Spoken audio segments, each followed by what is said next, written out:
I was right and Kyle was wrong all along. Nope, that's not true. That's true. I have 50% of the right pie. Nope. You have the other 50%. You stay on your side of the 14% pie. at most, if Oh, that. look at that. He raised it a little bit. Earlier he was like 10%. Now it's 14. 14% So he's slowly coming at to the most. At most, my yes. Absolute most. And even that is unreasonable. Because, okay, they arrive in a nebula, which means hijinks, as Spock would call it. Spock. Who, sadly, this isn't a Pokemon episode. I'm looking forward to that one. We gotta wait for that one. But they arrive at the nebula, and like every single nebula in the Star Trek universe, this one is sentient and contains a god. Because, again, I think we've seen this plot point like 3 or 4 times now. This is just Star Trek, okay? Every space cloud is Jesus. That's just, you gotta accept it. It's normal, okay? So there's coffee in that nebula after all, Barch. Yes. So Deborah, which is the name of the space god in this case, looks at the ship and goes, you're storing a little child in the teleporter buffer? That's weird and sadistic. And so she reaches out her god tendrils to stroke his little child mind and goes, oh, it's lonely. Let me fuck over your entire life for a bit. And everyone on the ship, mind you. And put them all in danger. Yes. Don't worry about it. Endanger all of their lives tremendously, because you see, the child is lonely, and that's enough reason for me to screw with the other couple hundred people aboard. It's fine. See, it's 2 people are lonely. The nebula lonely and the child. So, the 2 loneliness outweighs the hundreds of people on board the Enterprise. Loneliness plus loneliness outweighs suffering of hundreds. Oh. Okay. Do not worry about it. So that's a wonderful plot point. As M'Benga is having problems with his daughter, as her plot-contrived illness accelerates drastically by the plot. And I gotta bitch a bit about this, because they mention clearly, as long as she's kept in the buffer, she's fine. She's basically frozen in time. She only needs to be manifested briefly, like every few weeks or something, and everything's good. And yet now suddenly time is running out? Okay. Yep, they escalate it, and you can tell right off the bat that they're trying to wrap up M'Benga's story arc with his daughter, which it comes to a very unsatisfying conclusion here. Yep, not a fan of it, because the nebula is like, right, okay, so you read a child's book, a very Disney-esque, modern Disney-esque fairy tale to your daughter, so do that. And so it transforms all of them into the characters in the play, but M'Benga and Hammer somehow keep their memories to, drive the plot forward. Why it decided to let M'Benga keep his memories is a little bit unclear. Presumably just because he's the child's father, and so it's like, well, you're special. You get to have this. But Hammer's the other one that's a little bit like, that doesn't make a lot of sense. Nah, but they explain that, like, he's psychic, therefore blah blah blah blah blah. Star Trek. A bit more resistant to it. Yes. Another pet peeve I have too is the extraordinarily Disney-esque story we've got here. So there's a little children's storybook, blah blah blah blah blah, Kingdom of whatever the hell, where there's a couple of characters and we get transported into this world, where is ye old Renaissance England, except for M'Benga, who is some kind of African king, judging by his enormous ivory necklace, and the evil witch in the story, another African queen, surrounded by, well, everyone else. It's like Piker's a Renaissance noble. Everyone else seems to be wearing a Renaissance garb, wielding like English-style weapons. And of course, as well, Ortega and number one, are gay for each other. I hate this kind of modern-day diversity bullshit storytelling. I despise it. Because this, to me, feels like such a missed opportunity to just go full-on ham and do an actual African fairy tale. Like, okay, you want to do this? Go for it. Like, make this a full style. Do like African style sets. Dress everyone up in African style garb. Have Piker in a goddamn lion cloth, okay? I love it. There's one silver lining though. This episode, we get to see some pretty good acting, as well as some very stiff acting. Yeah, you can definitely tell which parts of the crew actually do have some talent here, honestly. On the one hand, you've got Captain Pecker. Anson Mount, he does a fantastic job, as always. He hams it up to high heaven and is definitely the star of this show. Although, second star, shall we say, to Babs, I'm going to fuck this up, Urusan Mokun. It's Dr. M'Benga. Or Dr. M'Benga. It's easier to remember M'Benga. Yeah, but I want to give the credit to the actor, because he does a stellar job in this one. Absolute stellar job. And honestly, his stellar job is great, but it feels like a punch in the gut considering the ending to his story arc for this one. Yeah, this is where we get to the problem, because I just want to wrap that up too. So, a lot of the crew do an excellent job here. Christina Chong as La Noonien Sung shows that she's more than just that boring-ass butch, strong female, god-awful stereotype. I hate that, because it has just become a forum now. It's become a framework that every female actor is poured into. Like, do this exact role, but I can do more though. No, this, only this. Yep, we got to see her actual acting skill here for once, which is like, oh wow, you can actually act. It's just the writers have been giving you shit. So that's sad to see for her in the case of the show. Yep. Meanwhile, Erica Ortegas still continues to demonstrate that she's an incredibly unlikable character.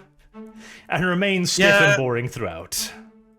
I think there's just an acting problem here in today's episode because she just acts as herself. Yes, and that's the problem. She didn't come off as like everyone here came off as completely different characters, except for like M'Benga and Hammer because they're respectively still aware of themselves. But she just didn't feel like she actually changed at all. Nope. Like she's over. Her only change in acting is that she's over enunciating her words. That's it. Like that's not acting, honey. I would also point out one other actress that did poorly in today's episode. Number two just didn't. She just also felt like she was just herself again. Yes. Una Chin really. Her name is very stupid. I can't even. For whatever reason, remember there was a previous episode where they're like those two characters were together trying to be more interesting or whatever? Yeah, it's like we're really boring characters, but we're totally not that boring though. Yeah, you are. I'm afraid you are. It's coming off that way. It's not a very good job, honestly. No. Someone did very well here, some others did not do so well.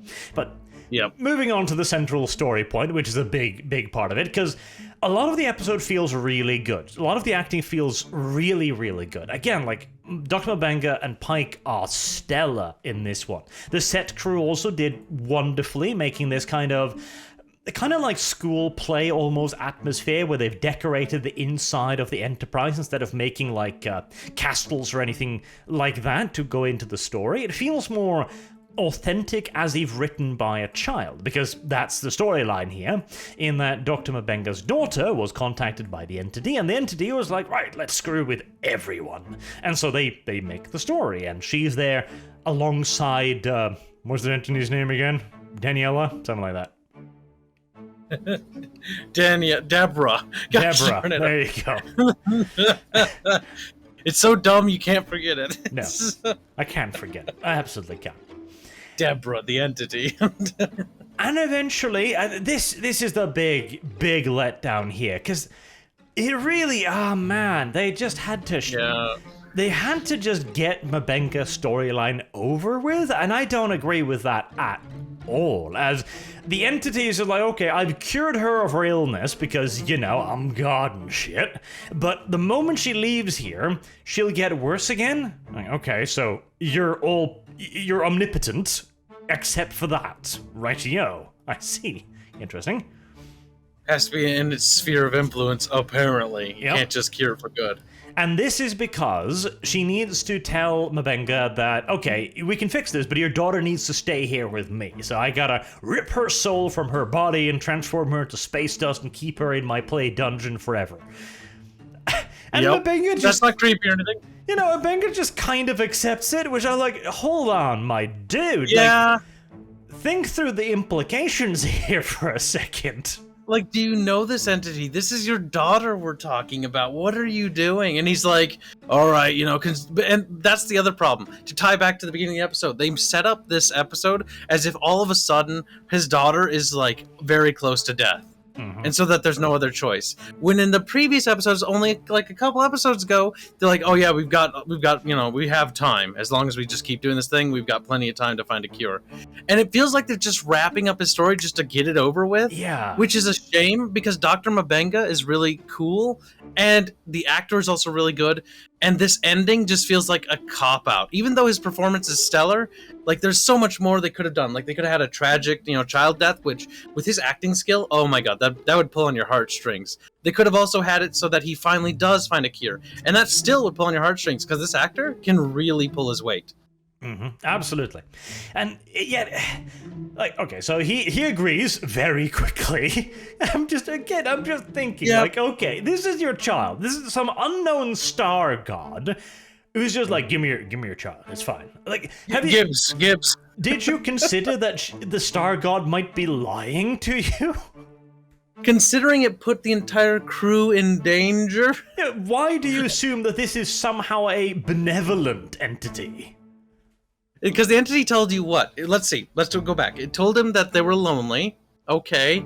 It told them that it really liked the fact that the child could tell stories. So immediately, like, the first thing is like, well, the kid's gonna tell a bunch of stories, and then eventually the kid's gonna get, is gonna run out of story material, and then that's when it eats it. See, this is where we turn to the horror aspect of this, because this is a dark episode if you read even a little bit into it, because Dr. M'Benga surrenders his daughter to the space pedophile, and she turns into magic stardust, and then she immediately returns seconds later as a fully grown woman, and it's like, Daddy, you wouldn't believe the stories I've told, the things I've seen. It's like, Daddy, I'm very happy, okay? You didn't give me over to a monstrous, soul-destroying entity. I'm fine. And then you move on from there. This is done almost... It seems as if the writer was like, holy shit, it does seem kind of awful if he just eats her daughter, right? Yeah, we should probably tell the audience that she's okay. Yeah. And that's what it feels like, which, again, it still feels like they're just like, all right, M'Benga, your story's over. Come on, get out of the screen. Like, they just need to shovel him off the set, but at the same time, like, yeah, that is a really unsatisfying ending. What if we do this?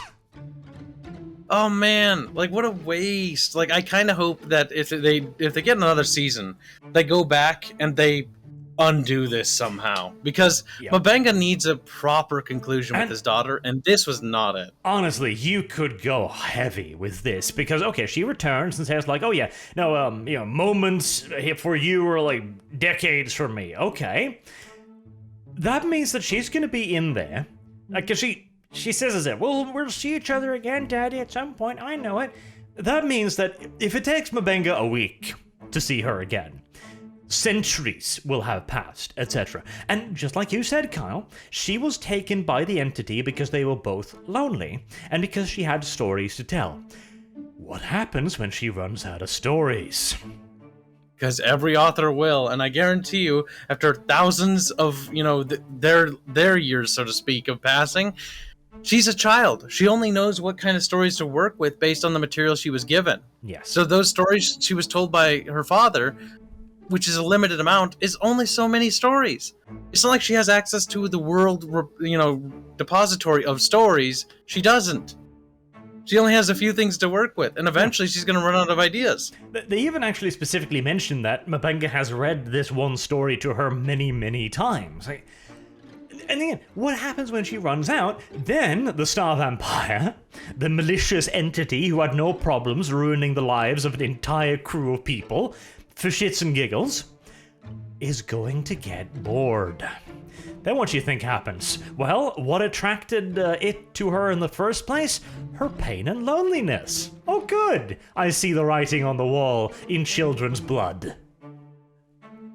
Yeah, but they could make this interesting, right? Because if, let's say they don't end it here, let's say they go down this dark path, and then M'Benga has to deal with that.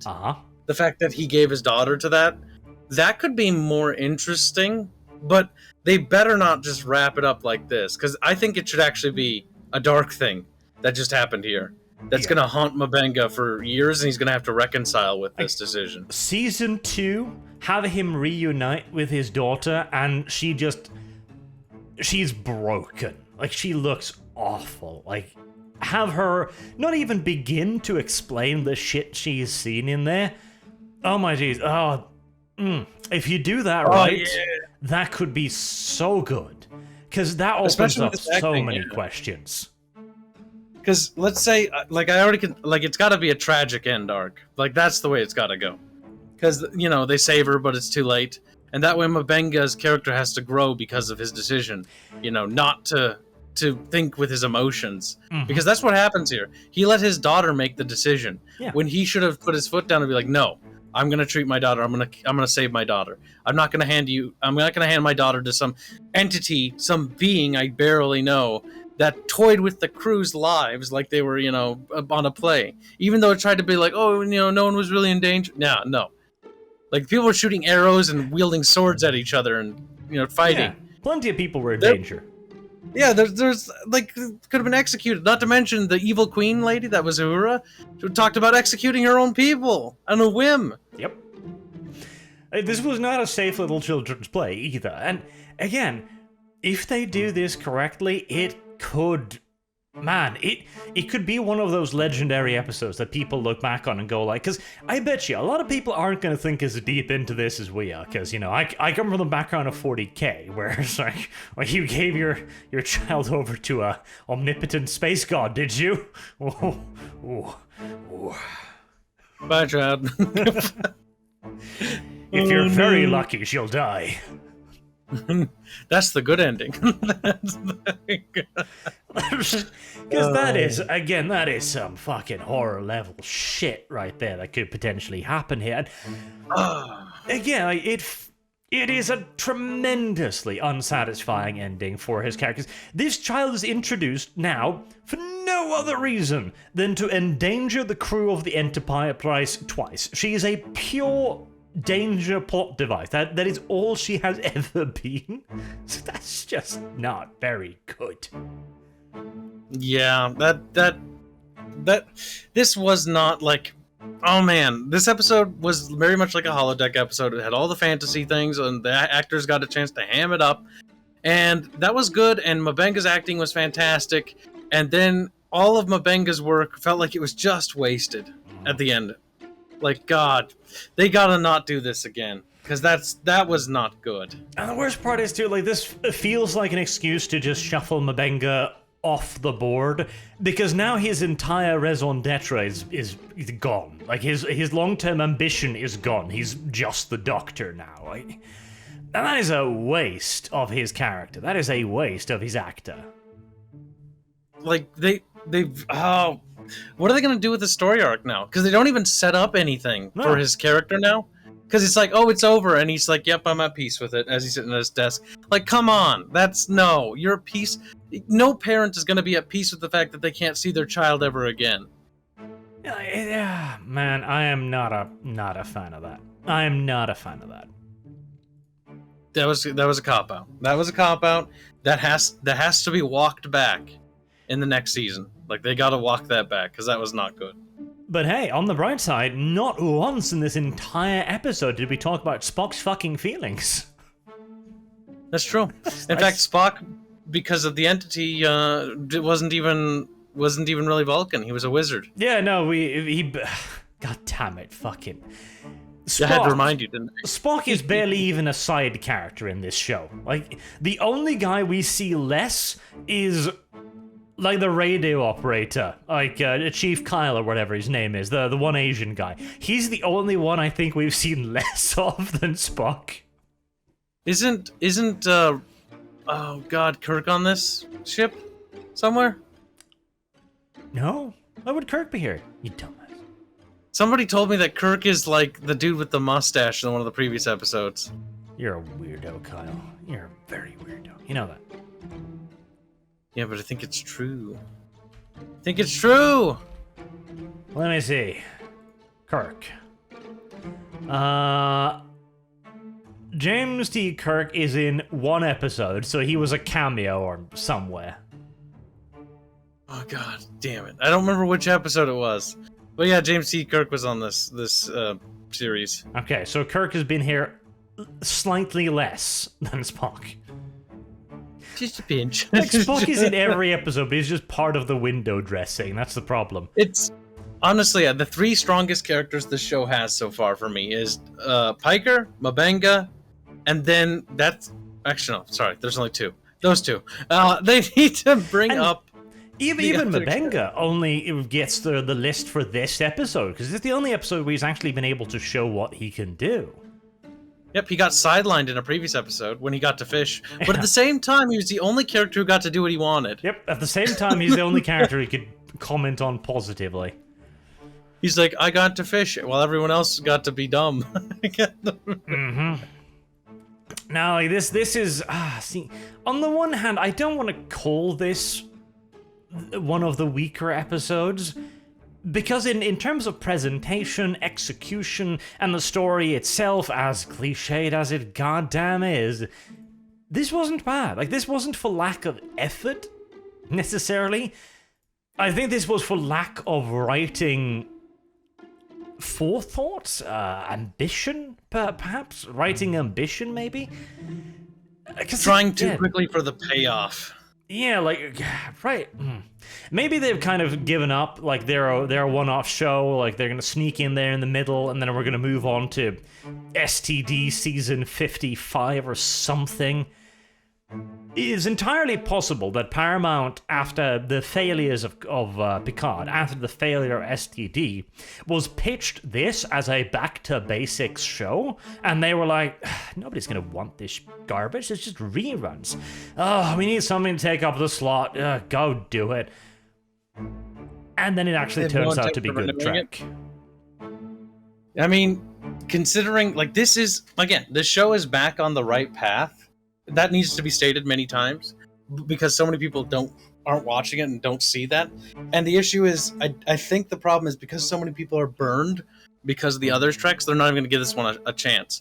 Because people need to be vocal, like they did with TNG and the other shows. You need to be vocal. You need to be on their forums. You need to be bitching about what's wrong with the show so that they change it for the better, or the writers maybe listen, assuming they, can actually take criticism. You never know.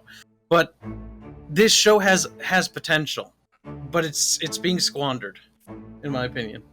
Sadly, I think maybe this show might be sacrificed on the altar of outrage, and by God, do I get it. I was not optimistic about this show either, especially not after that first goddamn episode, and yet, I mean, this is the highlight of the current review cycle. It's like, of the shows we watched on this channel, New Worlds is, I think, the best. Granted, that's a hefty, that's a subterranean bar right there. I do need to set that bar, but it is the better of the show. Yeah, it's Halo and... Yeah, it's Pablo Schreiber and fucking Kenobi. Oh, I'm glad those are over for now. Both have new seasons, though. Yep. No! That would be the absolute highest tragedy. This shit gets canned, but Schreiber and Kenobi get seasons too. Oy. Please, give this show a chance at least. We need anything but those. Oh my god. That's horrible. My god. We'll have to wait and see. I do think this is the closest to Trek we're gonna get. And I think, honestly, if they could be given more time, there might be some gold here. Especially if they could stop using Spock as window dressing more so than anything else. And maybe fire half of the crew. Just... I feel like the crew needs to have a change up. I feel like I'm sorry. The female cast is weak. There's gotta be an apocalyptic final battle where, let's see, Ortegas is gonna have to die tragically. Lanunian Singh is gonna have to be vacuumed into space. Yep. Chin Riley is probably gonna have to be blasted out the hull as well. No problem. I'm not a problem with that. Yep, there's gonna have to be some sad, unfortunate sacrifices made in this show, I think. See, we can spare Uhura because she needs to stay alive, but she needs to grow her hair out. Yeah, Uhura can stay, just... I mean, grow your hair out. They've focused less on her ever since. I mean, she was literally the queen in this episode, but I mean, she was the queen for like 5 minutes on screen. yes. It's very short. The Uhura obsession has been going down, which is good. She can stay. She's fine. It's okay. But yeah, we need to ditch 3 of the female staff. Hammer's alright. Hammer needs more fleshing out, though. Spock needs an overhaul. Piker needs more screen time and to be more of a leader more often. And M'Benga needs long-term goals now. Fucking show. Yep. Yeah, and like shoving Cassandra, M'Benga off to the side is a terrible idea, and I hope they go back on it.